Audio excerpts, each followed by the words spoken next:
हमारी आज की कहानी का नाम है बीवी का भूत। डॉक्टर, मेरी वाइफ ठीक तो हो जाएगी ना? देखिए मिस्टर मिलन, हम आपको धोखे में नहीं रखना चाहते, इसलिए आप खुद को संभालिए। मिलन की वाइफ सुहाना कुछ समय से काफ़ी बीमार थी और अब उसका आखिरी समय नज़दीक आ गया था। मिलन दिन रात अपनी बीवी के साथ ही रहता और उससे बातें करके उसका और अपना मन बहलाता। सुहाना, जब तुम ठीक हो जाओगी ना, तब हम कहीं घूमने चलेंगे, सब टेंशन से दूर, ठीक है? सुहाना, जिसकी आवाज भी अब उसका साथ छोड़ रही थी, कुछ दबे से स्वर में बोली, सुनो, मैं जानती हूँ कि तुम ये सब बस मुझे बहलाने के लिए बोल रहे हो। डॉक्टर्स की बातें सुनी है मैंने। मैं बस तुमसे एक वादा चाहती हूँ, क्या मुझे वो दे सकते हो?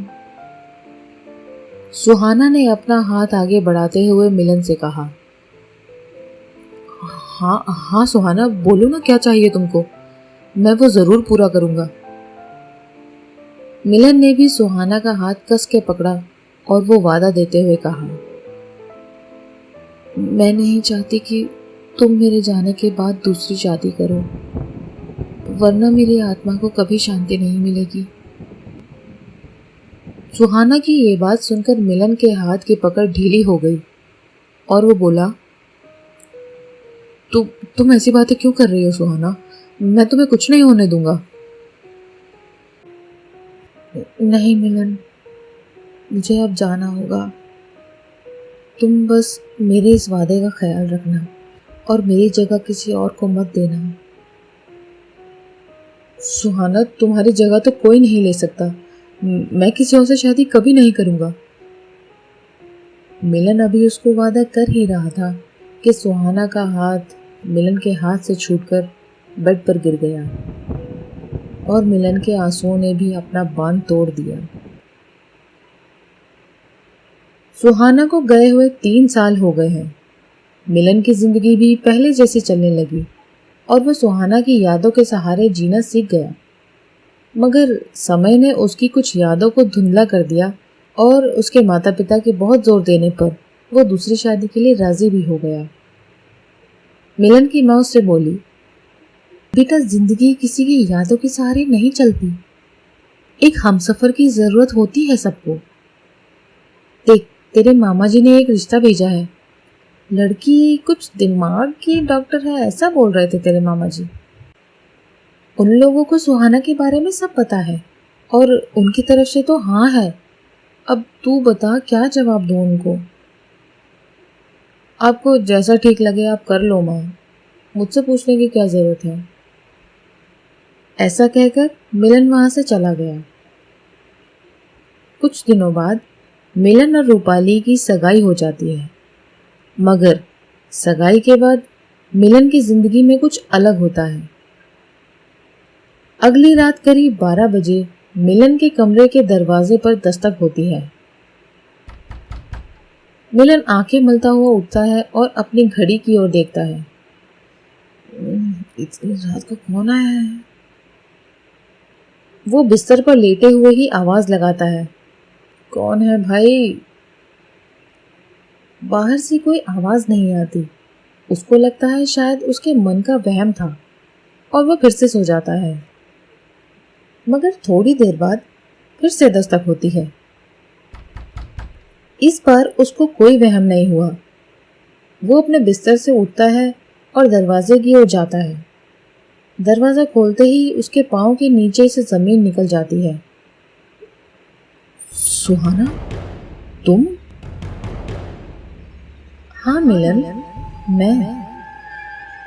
तुमने मुझे पहचान लिया? मुझे लगा शायद तुम मुझे भूल गए हो। सुहाना को अपने सामने देखकर मिलन समझ नहीं पा रहा था कि वो खुश हो या हैरान। उसकी आवाज में अब प्यार से ज्यादा डर था। तुम कैसी बातें कर रहे हो? मैं भला तुमको कैसे भूल सकता हूँ? मिलन की बात सुनकर सुहाना की आवाज में गुस्सा निकल आया। क्यों नहीं भूल सकते मुझे? जब तुम मुझे दिया हुआ वादा भूल सकते हो तो मुझे क्यों नहीं भूल सकते? उसकी बात सुनकर मिलन को वो वादा याद आ गया जो उसने सुहाना को दिया था कि वो किसी को उसकी जगह लेने नहीं देगा और कभी शादी नहीं करेगा। मिलन ने सुहाना को समझाने की कोशिश की। नहीं सुहाना, ऐसा कुछ नहीं है जैसा तुम समझ रही हो। मैं तो। मिलन की बात खत्म भी नहीं हो पाई थी कि सुहाना जोर से बोली, मैं तुम्हें कभी माफ नहीं करूंगी मिलन। मैं तुम्हारा घर कभी बसने नहीं दूंगी। तुम्हें और तुम्हारी मंगेतर को मैं मार डालूंगी। ऐसा कहकर वो गायब हो गई। बस फिर क्या था, मिलन के तो होश ही उड़ गए और सारी रात वो खुद को दोष देता रहा।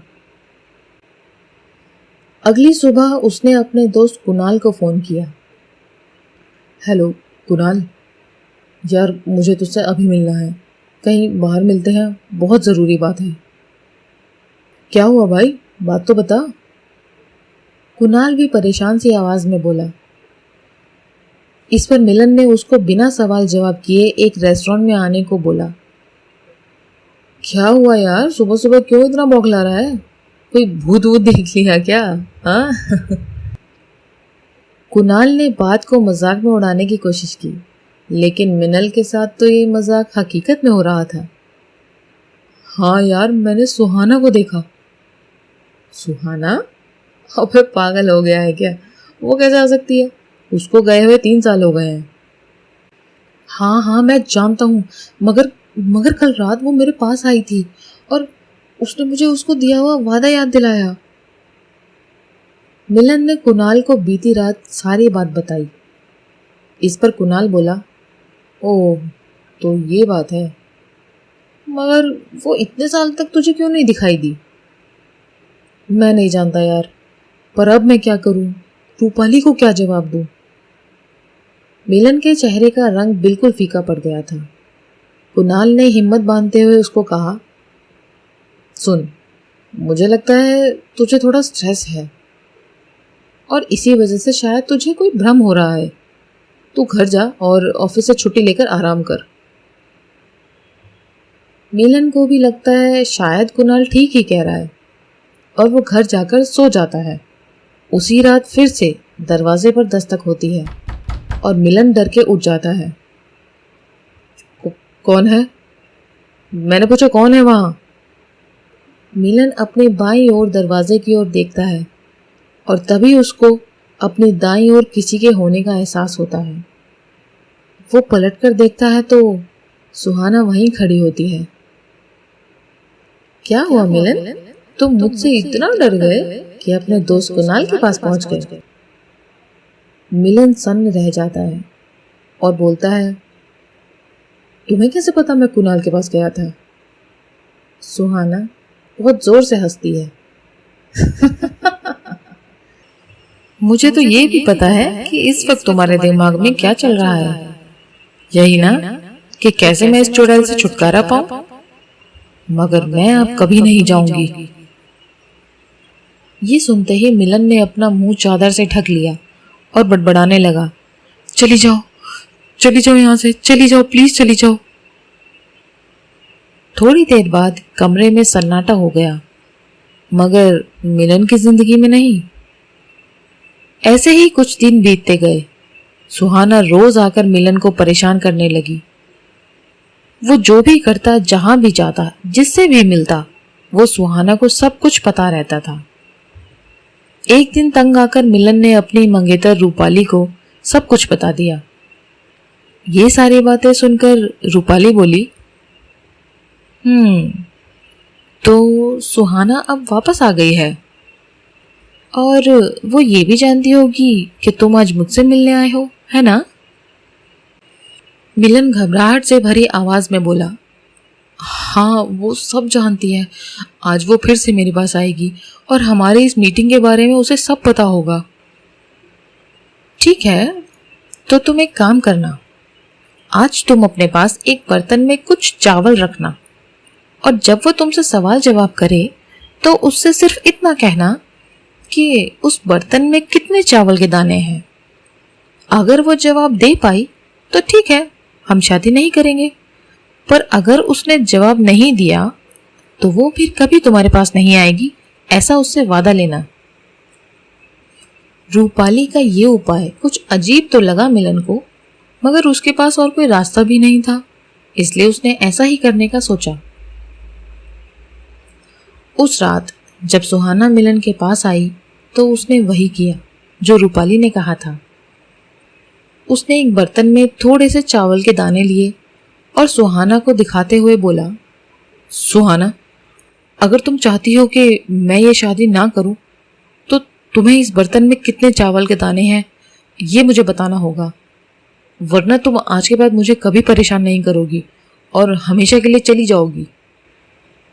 ये सुनकर सुहाना थोड़ी देर तक चुपचाप उसको देखती रहती है और देखते ही देखते वो उसके आंखों के आगे से गायब हो जाती है। इस सब के बाद वो मिलन को फिर कभी नहीं दिखती।